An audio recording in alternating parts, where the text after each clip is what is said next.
Bonjour à tous et bienvenue.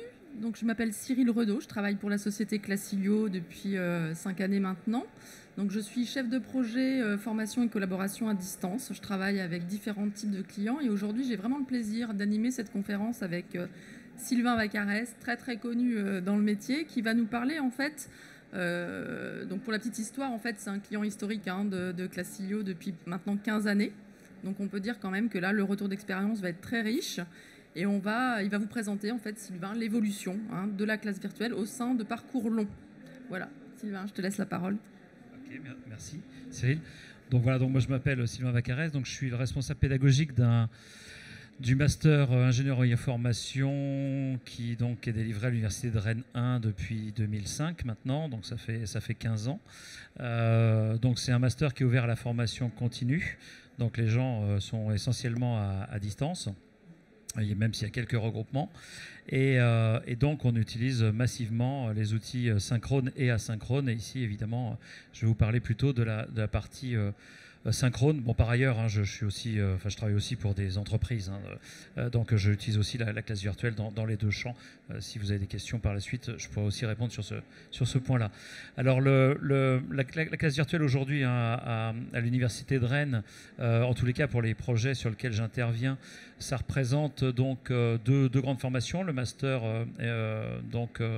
ingénierie formation, et puis la formation à l'agrégation en économie-gestion qui, elle, se passe quasiment intégralement à distance.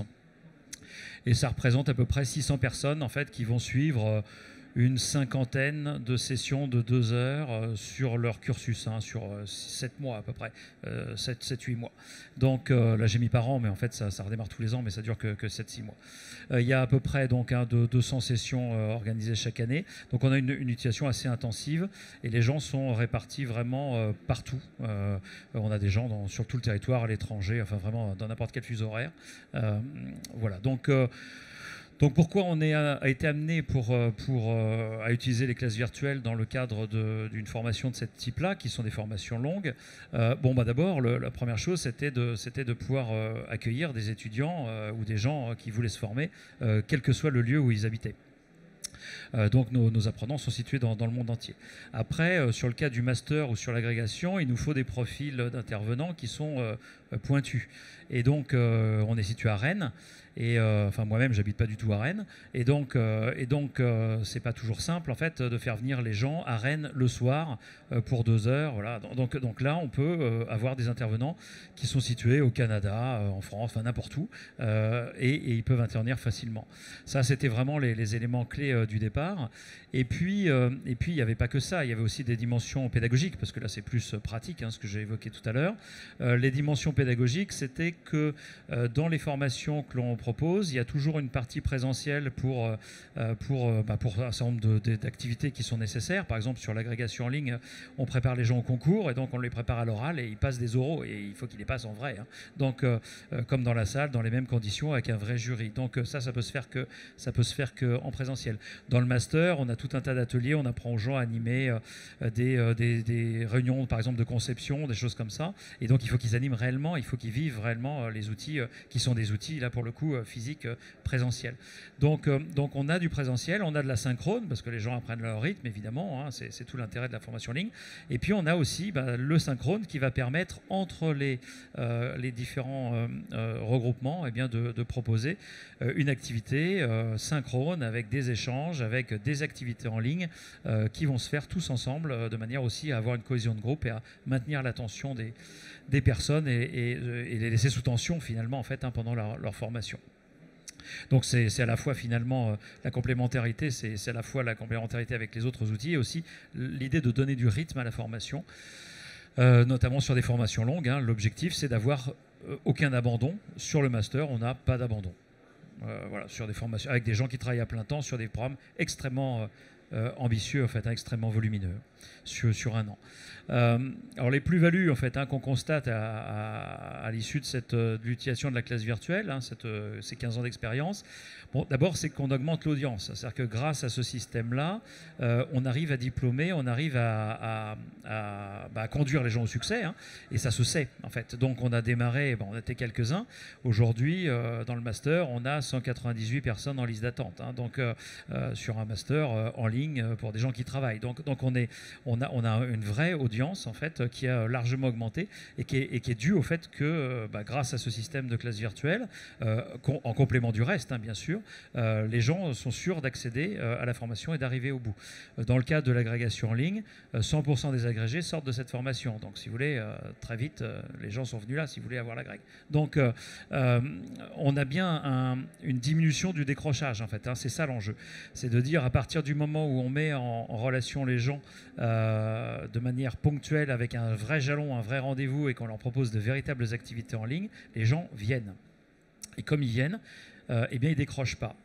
L'asynchrone, c'est très exigeant pour les gens. La plupart des gens ne peuvent pas. Un être humain, quand même, globalement, à 95% des cas, va avoir du mal à suivre une formation asynchrone, uniquement asynchrone, en fait, qui dure 7 mois et qui lui prend, je ne sais pas, 700 ou 800 heures en fait, sur 6 mois. Quoi. Ça va quand même être très compliqué.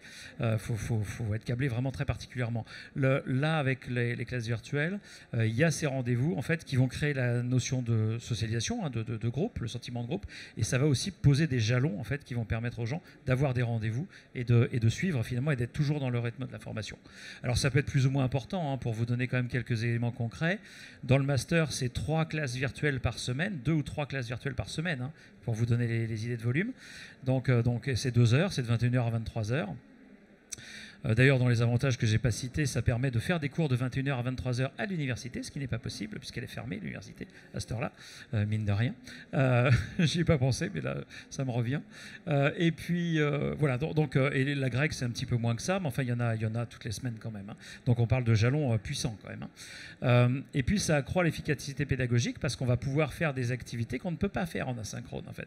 On peut mettre des gens à travailler, à produire quelque chose en sous-groupe. On utilise, par exemple, la fonctionnalité dans VIA, dans Classilio, sur la plateforme, hein, qui permet de répartir les gens en sous-groupes. Hein. On a des groupes de 50 personnes, hop, on les répartit dans 10 salles, on leur donne une mission à réaliser, ils sont répartis en groupes de 5, ils produisent les choses, crac, ils le présentent au groupe, en fait, comme on ferait une salle de sous-commission en salle.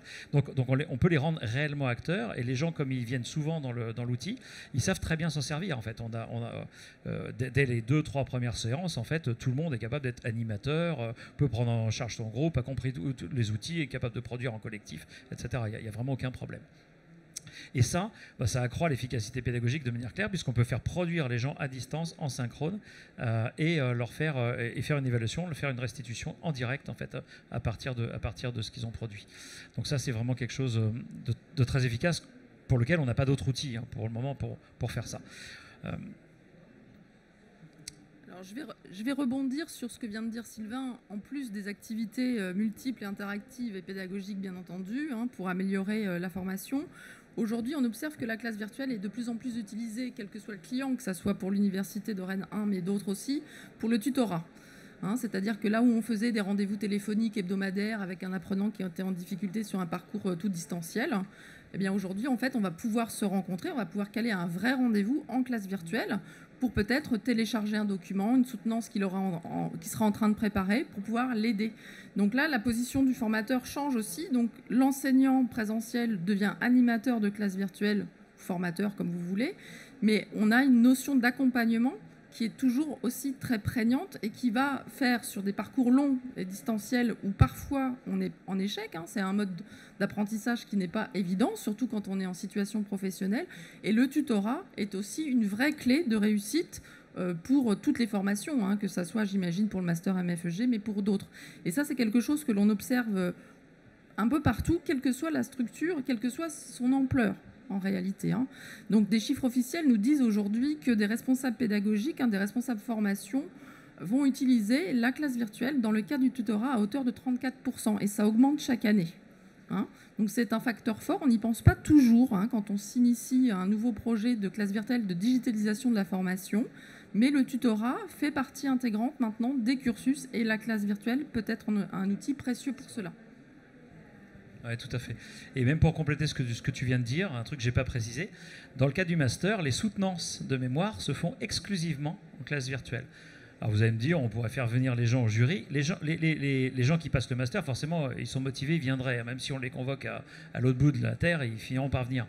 Par contre, les tuteurs, leurs tuteurs, en fait, là où ils travaillent, là où ils ont fait leur projet, eux, on ne va pas les déranger pour 20 minutes de soutenance. Voilà, ils ne vont pas aller de Marseille à Rennes pour 20 minutes. On ne les aura jamais. Donc, en fait, ce que l'on a, nous, comme on est en classe virtuelle, on a 100% des tuteurs qui sont présents. Et c'est très important parce que d'abord, quand les gens font leur projet à l'intérieur de leur entreprise, leur tuteur est souvent leur manager, et ça permet de valoriser cette expérience et cette formation auprès de leur environnement de travail. Ils peuvent inviter qui ils veulent. Nous, ça nous permet évidemment d'avoir des contacts avec ces gens-là, d'être toujours en phase avec le terrain, ça c'est très important. Et puis, quand ce sont des gens qui sont en insertion professionnelle ou en reconversion, eh bien, ça permet d'avoir un véritable contact avec éventuellement un futur employeur. Il y a beaucoup de gens actuellement qui sont embauchés à l'issue de leur période de projet à l'intérieur de l'organisation où ils sont. Donc ça, on ne peut pas l'avoir en fait. En présentiel, je connais personne qui a 100%. On ne fixe pas la soutenance s'ils ne sont pas là. Et c'est pas possible qu'ils ne trouvent pas 20 minutes. Et on peut le faire la nuit, le dimanche. On les fait n'importe quand, les soutenances, peu importe, parce que c'est en classe virtuelle. Donc on peut s'adapter au fuseau horaire. Enfin, le jury se réunit quand il veut. Donc ça, on est capable de le faire. Alors, ça nous donne... Au début, on a toujours une idée quand on utilise la classe virtuelle. On se dit, tiens, je vais faire, je sais pas quoi, un cours de ceci. On a toujours une bonne raison pour y aller au départ, en fait. Je vais toucher des gens que je ne peux pas toucher à cause de la dispersion géographique, etc., etc. Puis après, quand on commence à l'utiliser, on se rend compte qu'il y a des tas d'usages qui arrivent, en fait. Le tutorat dont tu parlais, les soutenances par exemple, ça on l'a fait très vite, et on se rend compte en fait que de plus en plus on utilise la classe virtuelle en fait pour des usages qui sont pas ceux qu'on avait imaginés au départ. On utilise de plus en plus par exemple la classe virtuelle en libre service, c'est-à-dire qu'on n'a pas besoin d'un formateur en fait dans la classe virtuelle. C'est pas nécessaire qu'il y ait un formateur dans la classe virtuelle. On peut très bien faire des classes virtuelles dans lesquelles en fait il y ait uniquement des apprenants qui travaillent ensemble en mode collaboratif par exemple. On peut même faire de la classe renversée, où c'est les formés qui font le cours, en fait, qui produisent le contenu et qui invitent le formateur comme dans le public. Ça fonctionne très bien, ça. On peut imaginer des jeux en classe virtuelle, on donne des missions, les gens vont chercher des choses, ensuite ils reviennent. Voilà, on peut faire des serious games, on peut faire tout un tas de choses, en fait, parce qu'on a finalement un espace virtuel avec un ensemble de fonctions et que si on imagine des scénarios un peu sophistiqués, quand on commence à bien maîtriser le produit, et ça vient très vite, on le maîtrise très très vite, après on a juste l'imagination finalement comme limite. Et ça, on l'a vu se développer. Et d'ailleurs, la demande vient des apprenants eux-mêmes. Ils disent, mais pourquoi on ne ferait pas ça, pourquoi on ne ferait pas ça, pourquoi on ne ferait pas ça. De plus en plus, en fait, on a donc un outil qui finalement devient une espèce de salle dans lequel finalement chacun peut entrer, qui est à disposition et dans lequel on peut se réunir. Et c'est un endroit où on peut être ensemble, en fait, réellement ensemble, en même temps. Le forum joue ce rôle-là, mais le forum, c'est asynchrone. Donc, je vais poster un post, je vais attendre, je sais pas, 2 heures, 3 heures, 2 jours qu'on me réponde, etc. Donc, c'est pas du tout le même type de conversation, c'est pas du tout le même type de contenu qu'on va passer. Donc c'est vraiment... L'évolution, elle va vraiment... j'allais dire, c'est un peu l'apprenant finalement qui s'approprie de plus en plus les outils pour les mettre à sa main. On fait des exposés, on fait des tas de choses en fait, des restitutions en classe virtuelle, ça fonctionne très bien. Donc voilà ce qu'on peut noter en tous les cas sur les évolutions. Aujourd'hui, moi j'aurais du mal, enfin je vois pas comment je ferais sans. On peut faire sans, bien sûr. Avant je faisais, mais là, maintenant, si vous voulez, pour retrouver ce niveau-là, je ne vois pas comment je pourrais faire. Même en présentiel. Sans présentiel, ça ne donnera jamais ça. Donc, il y a un vrai intérêt. Voilà, alors après, voilà, en termes d'éléments clés, le facteur différenciant, évidemment, quand on a une offre, le fait de pouvoir proposer un service synchrone à distance, c'est quand même un vrai atout quand on est offreur de formation. L'université vend ses formations, ses masters. C'est évidemment un facteur différenciant. Je vous ai dit, l'agrég, il n'y a plus d'autres formations à l'agrégation en économie-gestion maintenant, parce que les autres n'y arrivent pas, quoi. Donc c'est facile à prendre en main par les équipes. C'est un outil, je ne l'ai pas évoqué, mais les formateurs se voient dedans. C'est quand même l'avantage. C'est qu'on peut rentrer par un schéma assez traditionnel, où c'est pas l'apprenant qui fait le cours pour le prof. On peut rentrer dans un schéma où c'est le prof qui fait le cours. Et du coup, il voit où il est. Alors que dans la plateforme e-learning, il ne voit pas où il est, le prof. Il a vraiment un problème de situation. Donc ça ne fait pas peur, la classe virtuelle. C'est des gestes techniques un peu différents, mais ça ne fait pas peur. Il voit bien où il est positionné en fait, par rapport aux apprenants. Il voit bien qu'il est dans la salle. Dans un forum, il n'a pas toujours l'impression d'être là. Donc il est clairement identifié. Et puis après, ce qu'il faut bien voir, c'est qu'il faut quand même s'approprier les techniques d'animation au travers de ces outils-là. Il y a comme une médiation technique. C'est pas comme là, je vous vois, j'ai un retour visuel, par exemple. En fait, je vois si quand je parle, vous avez l'air, je sais pas, de comprendre ce que je dis, si vous faites des grands yeux ronds, etc. Enfin, voilà. Donc mon cerveau interprète tout ça. Quand vous êtes en classe virtuelle, on n'a pas ça, on n'a pas ce retour-là. Donc ça veut dire qu'il faut il y a des gestes spécifiques. Par exemple, il faut demander l'avis aux gens régulièrement. Il faut détecter des signaux faibles qui ne sont pas les mêmes. Il faut s'habituer à ça. C'est pas très compliqué pour un formateur classique. Franchement, il rentre dedans assez facilement. Par contre, il faut simplement qu'il soit accompagné et qu'il soit un petit peu formé, voilà, accompagné par des pairs. Aujourd'hui, ça se fait à l'université. Ça se fait par. Il n'y a pas de formation à proprement dit. Comme il y a beaucoup de gens qui l'utilisent, en fait, les nouveaux sont intégrés et sont coachés par des gens qui arrivent, enfin par des anciens plutôt, ceux qui arrivent. Et donc la première classe virtuelle, ils la font avec un collègue, et puis voilà, il les prépare un peu avant, il les assiste la première classe virtuelle, et puis après, on en fait une comme ça, puis après c'est fini. Hein. Après les gens se débrouillent, ça marche très bien. Il y en a certains qui n'ont même pas besoin. Hein. Donc voilà, vous utilisez Skype, vous utilisez je sais pas quoi, Hangout, vous avez déjà quand même de l'expérience de la visio, des choses comme ça. Voilà, donc une petite ingénierie, hein, et puis une petite formation, un accompagnement nécessaire quand même, mais assez léger.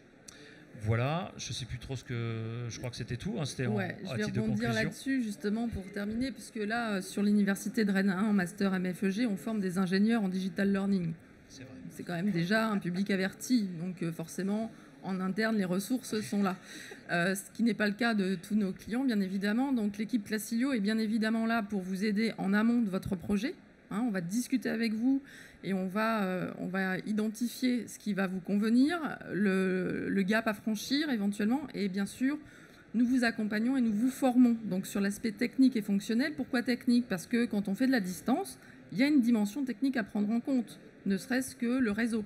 Est-ce que je suis dans une entreprise qui a un réseau très, très sécurisé? Donc, on a des outils de diagnostic intégrés à notre outil qui vont nous permettre déjà en amont de savoir si le projet va pouvoir se mettre en place très facilement ou si on va devoir mener des petites actions en partenariat avec la DSI ou le service informatique. Donc, vous n'êtes pas tout seul dans cette phase en amont de mise en place du projet. Et bien évidemment, on a des formations fonctionnelles où on va vous aider à prendre en main l'outil. Donc sur le plan fonctionnel, qu'est-ce que j'ai à ma disposition dans Classilio pour faire court? Donc là, on est vraiment sur l'outil. Et aussi, bien évidemment, des formations en ingénierie pédagogique. Si vous avez besoin de transformer en fait un module présentiel en distanciel, vous avez besoin d'aide, on est là pour vous y aider aussi. On est tous retour d'expérience, on est tous formateurs de métier ou chefs de projet e-learning. Aujourd'hui, on distribue cette solution sur un public extrêmement varié. Ça va du formateur indépendant tout seul qui a envie du coup d'étendre un petit peu, de cibler une clientèle plus vaste plutôt que sa région, qui est fatiguée par les déplacements. Donc ça va du formateur indépendant à la PME, à la TPE, la PME, un centre de formation, un service formation au sein d'un groupe. Et puis après, effectivement, des ministères, des universités. Donc on a un panel public très grand. Donc tout ça pour vous dire que c'est pas parce que là vous avez une conférence avec un très beau retour d'expérience de l'université de Rennes 1 que ce n'est pas possible de le mettre en place à beaucoup plus petite échelle. Et vous aurez exactement les mêmes outils. C'est-à-dire que vous pourrez éventuellement créer des ateliers, mais vous pouvez aussi optimiser votre outil pour faire aussi des réunions, des webconférences. Après, l'usage, il est grand. Comme le disait Sylvain, on a une idée de départ, mais au final, après, on peut faire plein de choses. C'est-à-dire qu'on peut dédier la classe virtuelle à la pédagogie, mais après, on peut aussi l'utiliser pour nos réunions, de façon à avoir qu'un seul outil. Et ce qui est intéressant, à titre personnel, puisque je l'ai déjà vécu dans une autre ancienne vie, c'est que l'équipe dirigeante qui utilise du coup une classe virtuelle qui est en prod, on va dire en formation, c'est pas mal. On voit aussi comment ça se passe et ce qui se passe dans la vraie vie et pour nos apprenants. Et il n'y a pas de restrictions et de crainte à avoir par rapport excusez-moi le terme, au niveau des gens qu'on va former en classe virtuelle. Quelqu'un qui n'a pas l'habitude d'utiliser un outil bureautique, je parle de gens qui sont en reconversion professionnelle, niveau 5, niveau 6, ça pose pas de problème. C'est une question, encore une fois, d'accompagnement. Le tutorat fera partie de la formation et c'est garant de réussite. Donc on peut aujourd'hui créer des formations distancielles pour des formations Master 2 MFEG, mais aussi pour des CAP, des BEP ou tout autre type de formation. Il n'y a aucun frein à avoir là-dessus. Voilà, c'était ma petite conclusion et on est disponible pour des questions-réponses.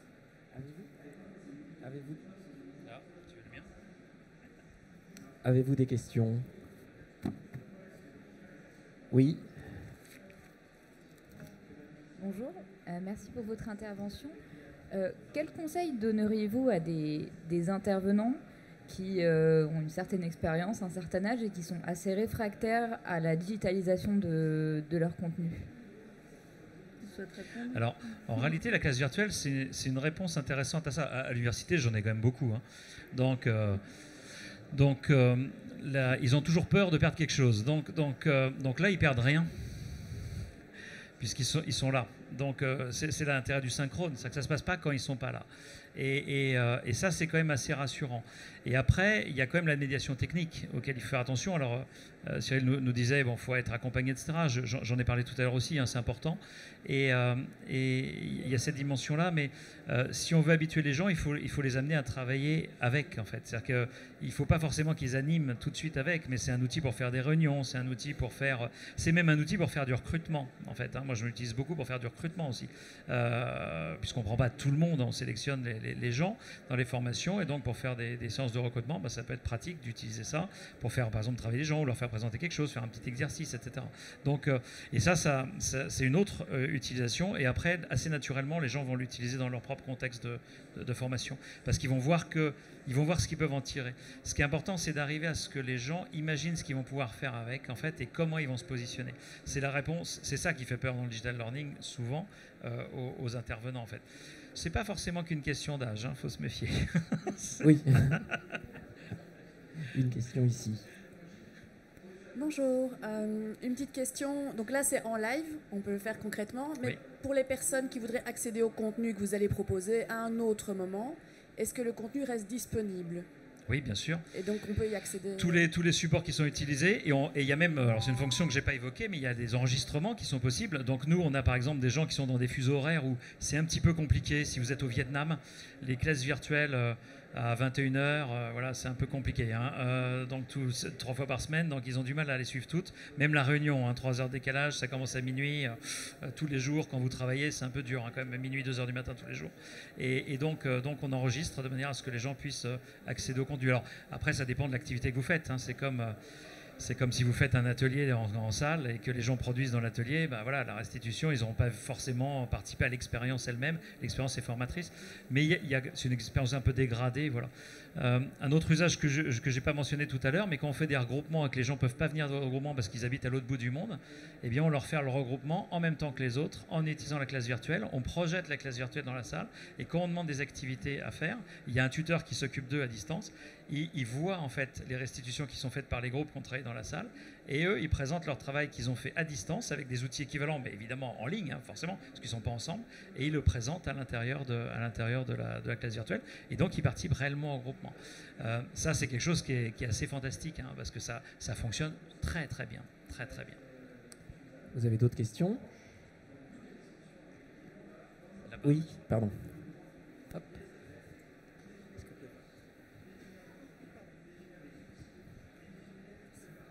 Oui, bonjour. Je voulais savoir comment vous faites pour les problèmes de débit Internet, puisque vous avez des gens partout dans le monde et donc les gens sont connectés chez eux puisque c'est à des horaires un peu particuliers. Ou comment vous fonctionnez? C'est vrai que nous, à l'université, les gens souvent sont connectés chez eux, mais ce qui ne résout pas forcément les problèmes de débit, hein, parce qu'il y a des zones blanches, même pas forcément à l'autre bout du monde. Hein. Moi, j'habite en Normandie, à 5 km de chez moi, il n'y a même pas le téléphone portable. Donc on ne va même pas passer en 4G ou je ne sais pas quoi, il n'y a rien. Donc voilà, donc les gens, par contre, savent que la classe va avoir lieu à cette heure-là, donc ils s'organisent. On y arrive toujours quand même. Hein. Évidemment, il faut un débit suffisant pour faire la classe virtuelle, hein, sinon ça ne marche pas. Mais franchement, on y arrive toujours. Et s'il y a un problème un jour, le fait que ce soit enregistré permet à quelqu'un qui rate la séance d'en bénéficier quand même. Moi, j'en anime beaucoup. Je suis un peu un spécialiste de ça. Ceux qui sont dans la salle qui me connaissent vont rigoler, mais Moi, j'arrive pas à être à 21h. C'est très compliqué pour moi. J'ai pas fini. Je suis toujours en déplacement, etc. Donc, j'en fais énormément dans la voiture, dans les gares, partout. J'en ai fait en fait. En tant qu'animateur, ça marche très bien. Si vous avez un téléphone pour connecter votre machine, ça fonctionne n'importe où. J'en ai fait sur les parkings du supermarché, vraiment partout. Il faut savoir qu'on est arrivé à faire des classes virtuelles il y a 20 ans avec les modems branchés sur le téléphone. Oui. Donc, oui, tout à fait. Donc je rebondis sur ce que dit Sylvain. Comme je vous l'ai dit tout à l'heure, il y a un outil intégré dans notre solution qui permet de tester à la fois le réseau en termes de sécurité, le débit. Donc on peut prendre des actions correctives et éventuellement se mettre après sur des spots un petit peu différents. Et moi, mon expérience personnelle, j'ai enseigné dans l'Orne et j'avais des gens qui étaient mal lotis. Et en fait, une de mes stagiaires allait, vous allez rigoler, dans un McDo. Parce qu'il y a les fameux points et ça marchait parfaitement. Donc, et pour reprendre le public jeune aussi, donc pas d'ordi, public un peu défavorisé, mais quand même téléphone portable. Donc application mobile, complètement responsive design. Donc pas de problème. Toujours une solution. Ouais, ça on y arrive, franchement on y arrive. Ouais. Donc bonjour, j'avais une question sur les taux de mémorisation. C'est-à-dire que c'est souvent la remarque que j'ai de la part des métiers. Est-ce qu'on est sûr qu'on retient aussi bien après une classe virtuelle qu'après un présentiel? Est-ce que vous avez des éléments de réponse? J'ai pas d'études scientifiques là-dessus. En revanche, il y a un truc qu'on constate quand même, c'est qu'on est beaucoup plus fatigué après 1 heure de classe virtuelle qu'après 1 heure de salle. Très nettement plus fatigué. Par exemple, les classes virtuelles de 21h à 23h, je peux dire que je ne peux pas aller me coucher derrière. Alors que là, je vous parle, si j'ai besoin d'aller dormir dans 5 minutes, je dormirai. Après une classe virtuelle, on ne peut pas. L'intensité, même l'intensité de ce que je fais là, n'a rien à voir avec l'intensité d'une classe virtuelle. Donc le niveau d'engagement qui est lié à la distance, je pense que notre cerveau en fait réagit par rapport à ça, fait que les gens sont très impliqués. Après, les gens sont chez eux. Ouais. Donc moi je suis en concurrence avec tous les matchs de la Coupe d'Europe par exemple. J'ai fait des classes virtuelles le jour de la finale de la Coupe d'Europe. Donc voilà. Et donc les gens regardent la Coupe d'Europe en même temps que moi. Voilà. Enfin pas moi je la regarde pas parce que quand j'anime je peux pas. Mais je m'en fous en plus. Mais pour le coup je sais. Je leur demande juste d'intégrer le score dans le chat pour pouvoir. Il faut sortir maintenant, voilà. monsieur. Bon. J'arrête. Je suis désolé. On pourra continuer. Oui, les intervenants sont là sur le salon pour répondre à vos questions. Demain. Merci beaucoup des échanges. Et de si vous avez des questions, nous sommes sur le stand A20 pour moi et Sylvain en D70. Et je vais demander aux intervenants suivants de venir prendre place.